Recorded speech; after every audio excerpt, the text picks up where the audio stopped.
Bueno, lehenik eta behin eskerrak eman noski bai Euskarari elkarteari eta antolatzaile guztiei, hemen egoteko aukera emateagatik. Plazer bada beste jende gazten arten egotea gaur goizean.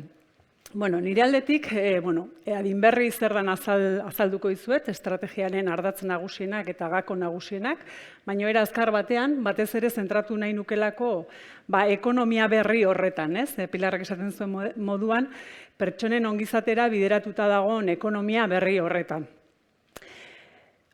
Adinberri, Gipuzkoako Foru Aldunditik sortzen den proiektu estrategikoetako bada, referentzi zentru bat, eta zahartze osasuntsuari bideratutako estrategia zuzen ere, ez?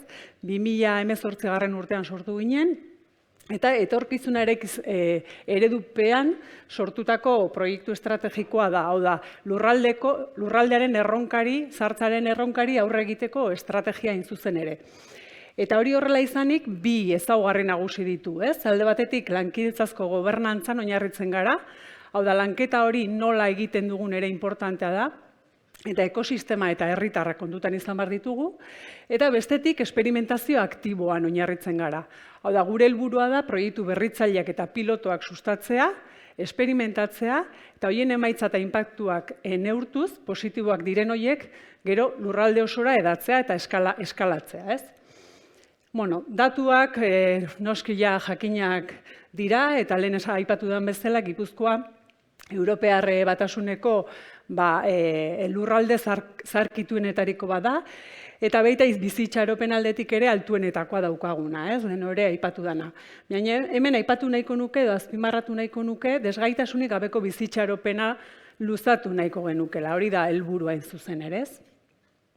Hemen ere dakigun moduan, gure adinekoen nahia edo 82ak onartzen duena beintza da, etxean zahartu nahi duela ere, ez? Beraz hori ere kontutan izan behar dugu. Estrategiaren misioa zein da? Estrategiaren misioa da Gipuzkoako berrikuntza ahalmena, esan duen bezala, osasuntsu zahartzearen zerbitzura jartzea, ez? Esan duen bezala, helburu komun honekin, adineko pertsonen osasuna eta bizikalitatea ahalik eta gehien luzatzea. Eta horretarako esaten dugu 3 gizataldetan eragin behar degula. Alde batetik pertsonengan, beraien osasuna eta autonomia sustatuz, sistema soziosanitarioan bikaintasuna eta jasangarritasuna bilatuz, eta baita ere ekonomia batean, ez? Ongizate horren zerbitzura dagoen ekonomia berri honetan. Berrikuntza ardatz hartuta lehiakorra izango den ekonomia horretan. Beraz, esaten dugu, adinberri estrategiak 2 ikuspegi ditula, ez? Alde batetik soziala eta bestetik ekonomikoa. Beraz, erronka moduan ikus dezakegu, baina aukera moduan ere, ez? Berrikuntza ardatz izan da, alderdi sozialen ikuspegitik, prebentzioa da gure erronka nagusietako bat, eta arreta eredu berritzaileak ere sustatzea, ez? Esan duen bezala, etxeko arreta horretan lehen etxiz. Eta bigarrenik esan duen bezala, ekonomia bat, ekonomia lehiakor bat eta ongizatera bideratuta dagoen ekonomia bat sustatzea. Azkenean pertsonen ongizatea da, ardatza eta helburu nagusia. Hau da adinberriren ekosistema, ikusten dezuen bezala oso anitza, zeharkako estrategi bada eta beraz eragile asko ditugu gure ekosisteman.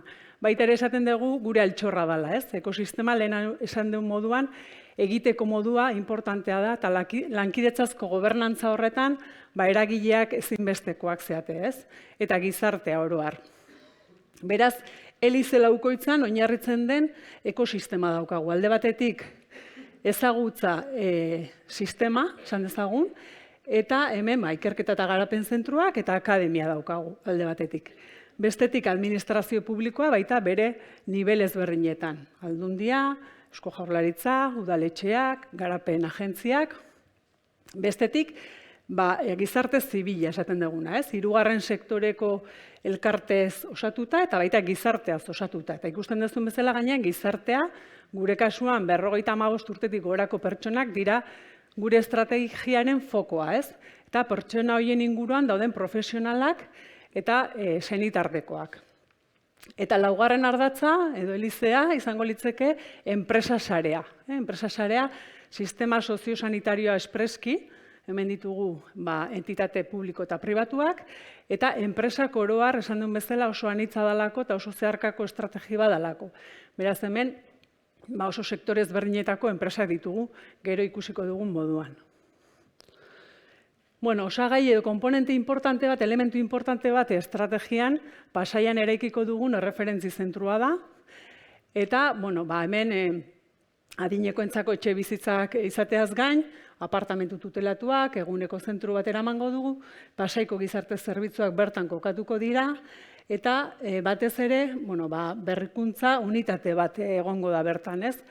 Eta espazio osoan zehar, testeatzeko, balidatzeko guneak izango ditugu, coworkingerako guneak, ekintzailetza sustatzeko guneak, formakuntzarako guneak, eta azkenean, espazio honek izan nahi duena da zahartzaroaren erreferentziazko espazio bat, ez? Esan duen bezala, balio gehigarri hori eskainiko duena. Hau da pixka bat adin berriren balio proposamena. Ikusten duzue, zirkulo edo espiral honetan, azkenean 4 ardatzetan oinarritzen dela. Alde batetik ikuspegi estrategiko edo vigilantzia kompetitibo bat ekarri nahi diogu ekosistemari, ondoren ikusiko dugun instrumentuen baitan. Bestetik, esan duen bezala, ekosistemaren gaitasunak sustatu nahi ditugu. Eta bestetik, ezagutza sortu eta transferitu. Importantea da transferentziarena, ez? Ointxe, komentatzen ari ginen, bata besten arteko elkarrezagutza hori, eta ondokoa zer egiten ari den ere, ezagutza importantea da, ibilbide bat egin dutelako, ez? Eta ezagutza hori transferitzea batetik bestera. Eta gero, lehenago aipatu duten bezala, ebaluazioa eta inpaktua, ez? Emaitzen ebaluazioa eta inpaktuen neurketa. Eskalabilitate hori lortzeko. Adinberri estrategia berrikuntza agenda estrategiko batetaz doitzen da, eta hemen 6 aukera eremu identifikatu ziren, bere momentuan, eta 6 aukera eremu horietatik lehenetsi ditugu erronka hauek. Esan deten bezala, guretzako foko berezia dauka osasunaren prebentzio eta promozioak, prebentzioaren lan ildo horrek, ez? Bestetik, etxeko arreta eredu berritzaileak eta egoitzetarako arreta eredu berritzailea, ez? Kasu honetan, erronka bakoitzeko ikusten duzue, proiektu traktore edo eraldatzaile batek erantzuten diola. Kasuan, etxeko arreta eredu berritzailean, zaintza herri-lab estrategia burutzen ari gara, Erraniko udalare parte hartzen ari da horretan, eta etorkizuneko egoitzetako eredu horietan, gizarte politikako departamentuarekin batera, liburu berde bat garatu da, ez? Ez da ez gehi sakonduko, zati bestela luze jongo naiz. 4. erronka, eta gaur izpide dugun erronka, hain zuzen ere silver ekonomia da, ez? Gero, komentatuko duguna xehetasun gehiagorekin. Importantea ere, adinpres proiektua, azkenean, eredu berritzailetaz hitz egiten ari baldin bagea, profesionalen formazioa eta kualifikazioa lerrokatuta joan behar dolako, ez? Eta horretan datza proiektu hori zuzen ere. Baliozko sartzea, ez? Esaten egia orain, zahartzaroaren ikuspegi berritzaile bat landu behar dugula, ez?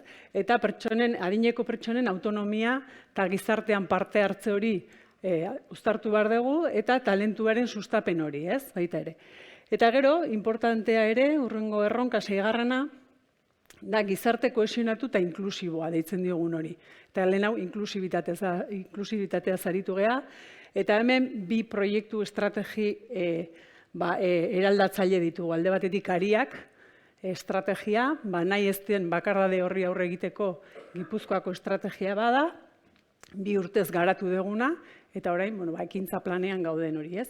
Eta bestetik Gipuzkoa intergenerazionala. Eta hemen gazte jendea ikustea pozgarria da, eta azkenean, belaunaldi arten dagoen arrakala hori murriztea eta harreman horiek sustatzea dauka helburu. Baina gaur, esan eten bezala, izpide da pertsonen ongizate ardatz ekonomia berri bat helburu. Gure kasuan, Silver ekonomia erronka lan programa definitu genuen, ekonomia berri hau sustatzeko. Lan programa hau, noski Euskadi 2030, zientzia, teknologia eta berrikuntza planarekin lerrokatuta dago erabat. Dakizuen bezala, 3 zona edo 3 area, adimen area identifikatzen dira RIS 3 honetan, osasuna, energia berritzaileak, eta industria adimentsua. Eta horiekin erlazionatuta 3 ekimen zeharkako traktorak diren ekimenak, ez? Iniziatibas traktoras transversales. Eta kasu honetan, zahartze osasuntsua da horietako bat. Eta azkenean egiten duna da, 3 adimen esparru horiek zeharkakotasun batetik landu. Hori dauka helburu, ez? Eta horri erantzuteko, esaten duten moduan, Adinberrin Silver Ekonomia Erronka lan programa definitu genuen. 4 fasetako programa bada, eta horri ekin aurretik, hainbat datu, ez? Goiza datuekin hasi dugu, eta nik ere komentatu nahi dituzke, Europear Batzordeak aipatzen dituen Silver Ekonomiarekiko hainbat datu. Silver Ekonomia zer da? Senior taldeari bideratutako ekonomia, ez? Eta horren inguruan, Europear Batzordeak esaten duena da, 2025 urtean, Europarren herenak baino gehiagok zilar edo Silver Ekonomia honetan lan egingo duela. Edo, barne produktu gordinari begira, 6,4 bilioi euroko ekarpena egingo diola, hau da, BPG-aren 132, eta esan duen bezala, enpleguaren herena, ez, 28. Silver Ekonomiak urtean, 105 hazkunde badaukala, eta 2025 berehala da, ez? Baina, datuak hauek dira. Eta baita ere mundu mailan kontsumaren 40%, 75 urtetik gorakoek egiten dutela. Edo beste adibide batzuk, Europan 50-75 urte bitarteko kontsumitzaileak biztanlegoaren 130 direla, eta gainerakoek baino 112ko erosteko ahalmen gehiago dutela bataz beste. Hau ere importantea. Baita ere merkatu heterogeneo badala, gero ikusiko dugun moduan, eta orduan behar eta erantzun ezberdinak eman behar ditugula, eskakizunaren baita. Silver Ekonomia Erronka lan programa honetan, esan duten bezala, 4 fase definitu genitun, 2019an hasi ginen, eta lehenengo fasean ardatz traktoreak identifikatu genituen. Hau da, zein ziren, Silver Ekonomia suspertzeko eta bultzatzeko behar ziren palanka nagusienak. Eta horretarako eskaria eta eskaintza bateratu genituen eta hortik atera ziren 5 ardatz hauek. Bigarren fasea marko estrategikoaren definizioa izan da. 2020an pandemi bete-betean egin genuen 8 hilabetetako azterketa sakon bat, inguruko enpresekin, gero ikusiko dugu. Eta hor, azkenean helburua zen jakitea Gipuzkoa mailan zertaz hitz egiten ari ginen, ez? Silver Ekonomiaz ari ginenean, ze dimentsioa zeukan, ze fakturazioetaz hitz egiten ari gean, ze motatako enpresa dauzkagun ja Silverrari begira, eta ondoren ikusiko dugu. Eta horrekin batera, ze espezializazio nitxo identifikatzen genituen indargune bezala, ez? Gipuzkoan. Azkeneko 2 urte hauetan, 3. eta 4. fasetan aritu gea, eta 3. fasea da, azkenen, marko estrategiko edo helburu horiei erantzuten dieten, ekintza plana burutzea, ez? Eta horretarako, hainbat instrumentu garatu ditugu, ondoren ikusiko ditugu. Eta, azkenik, 3. eta 4. fasea batera egin ditugu, azkenen 4. fasea da, enpresa eta ekintzailetza esparruari, ze zerbitzu mota eman diezaiek egun, laguntza eskaintzeko da akonpainamendu zerbitzu bat eman ahal izateko.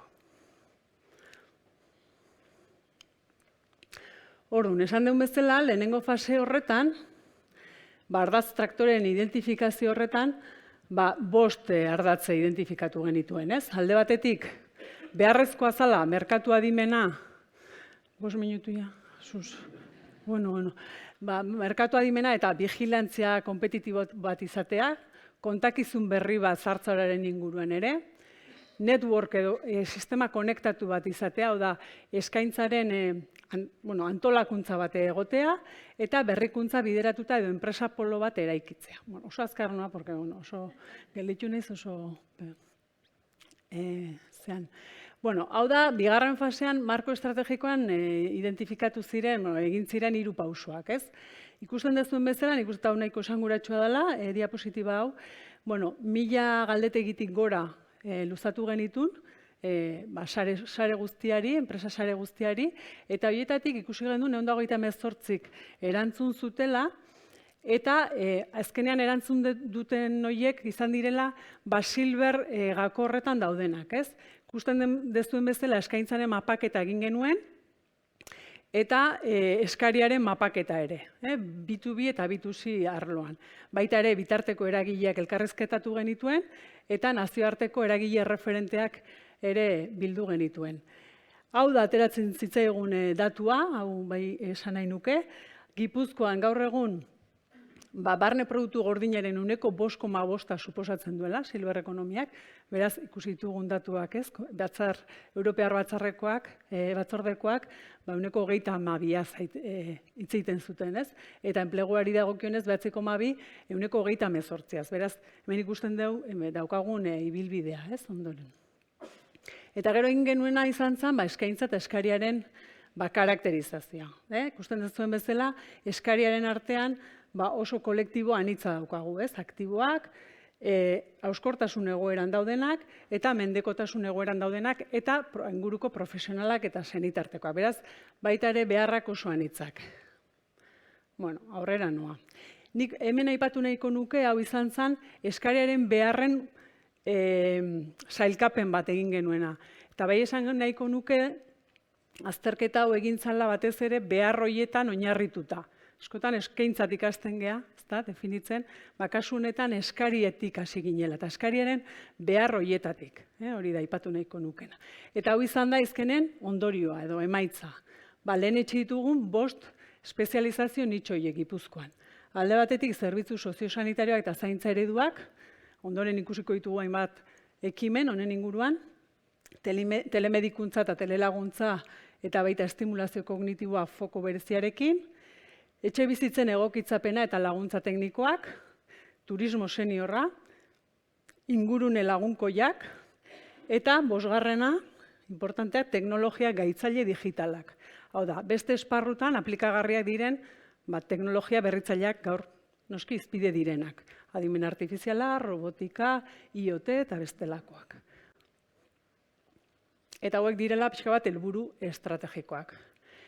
Ekintza planean, hau erakutsi nahi nizuen, enpresa berrikuntzarako ibilbide honetan, eta hemen 2 esparru hartu behar dira kontutan, alde batetik, ekimenak edo soluzio horrek daukan teknologiaren garapen maila, ikusten duzu, TRL batetik 9 doala, eta merkatuarekiko daukan gertutasuna. 2 aldagai horiekin, hainbat instrumentu garatu ditugu, alde batetik, eta TRL edo oinarrizko ikerketa eta ikerketa industrialari bideratuta, SIA, adinberri SIA, dola 2 aste Pilarrek berak guri lagunduta aurkeztu genuen instrumentua da, ezagutza espezializatu hori ematen duena, bizio estrategiko hori ematen duena, eta etorkizuneko joera horiek identifikatzen dituen instrumentua da.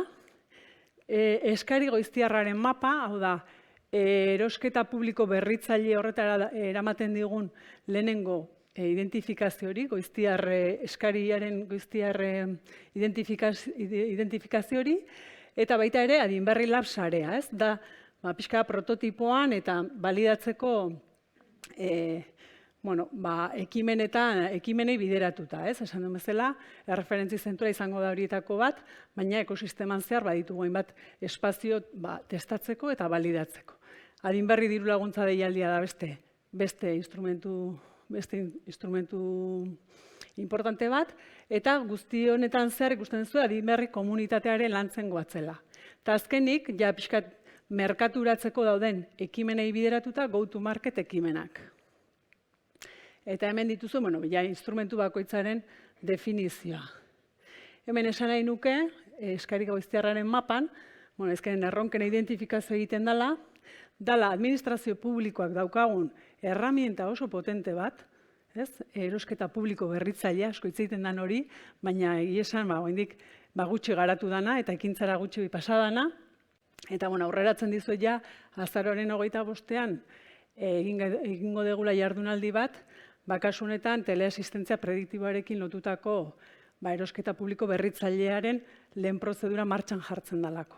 Ez, aukera ematen die, enpresa guztiei eta teknologia dun garatzaileei aurkezteko, eta izkenen teknologia hau erabiltzaileen gana iristeko. Hori da helburua, ez?